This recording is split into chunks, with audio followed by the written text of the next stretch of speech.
अमेरिकेत जाऊन राहुल गांधींनी घेतली भारत विरोधी नेत्याची भेट, फोटो व्हायरल, नव्या वादाला फुटलं तोंड। आताची सर्वात मोठी बातमी, काँग्रेसचे नेते आणि विरोधी पक्ष नेते राहुल गांधी हे 3 दिवसाच्या अमेरिका दौऱ्यावर आहेत। त्यांचा हा दौरा चांगलाच चर्चेत आला आहे। त्यांच्या काही वक्तव्यामुळे वाद निर्माण झाला आहे, त्यातच त्यांच्या एका फोटोमुळे नव्या वादाला तोंड फुटलं आहे। भाजप नेत्यांनी यावर आक्षेप घेऊन टीका करण्यास सुरुवात केली आहे। राहुल गांधी यांनी अमेरिकेत जाऊन संसदेच्या प्रतिनिधींची भेट घेतली। यावेळी त्यांनी एक फोटो काढला। या फोटोमध्ये ते भारत विरोधी इल्हान उमर सोबत दिसून येत आहेत। हा फोटो सोशल मीडियावर व्हायरल होत आहे। या फोटोमुळे भाजपला राहुल गांधी यांच्यावर टीका करण्यासाठी एक चांगला मुद्दा मिळाला आहे। भाजपचे राष्ट्रीय प्रवक्ते संजू वर्मा यांनी राहुल गांधी यांच्यावर टीका केली आहे। राहुल गांधी हे सत्तेत येण्यासाठी उत्सुक आहेत। या उत्सुकतेपोटी त्यांनी कट्टरतावादी इस्लामिक नेत्या इल्हान उमर यांच्यासोबत भेट घेतली। निशिकांत दुबे यांनी देखील टीका केली। ते म्हणाले की इल्हान उमर नेहमी खलिस्तानवादी आणि काश्मीरला वेगळा देश बनवण्याचे समर्थन करतात। राहुल गांधी अशा एजंटला भेटत आहेत। राहुल गांधी यांनी इल्हान उमर सोबत भेट घेतली। भारत विरोधी इस्लामिक कट्टरपंथी आणि स्वतंत्र काश्मीरचे समर्थन करणाऱ्या त्या नेत्या आहेत। या भेटीमुळे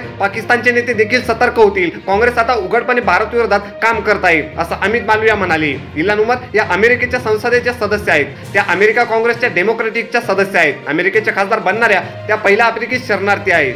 त्या अमेरिकेच्या संसदेत पोहोचणाऱ्या दुसऱ्या मुस्लिम अमेरिकन महिला होत्या। इल्हान यांनी 2022 मध्ये पाकव्याप्त काश्मीरचा दौरा केला होता। पाकिस्तानने इल्हानच्या या दौऱ्याला फंडिंग दिलं होतं, असं अमेरिकेचा रिपोर्ट सांगतो। यात त्यांना सर्व सुविधा पुरवण्यात आल्या होत्या। त्या भारत विरोधी विचारांच्या ओळखल्या जातात। त्यांनी पंतप्रधान मोदी यांच्या अमेरिकी संसदेतील भाषणावर बहिष्कार टाकला होता। भारतात मुस्लिम होणं अपराध आहे, असं त्या म्हणाल्या होत्या। अशाच नवीन आणि ताज्या बातम्या बघण्यासाठी आपल्या चॅनलला सबस्क्राईब करायला विसरू नका।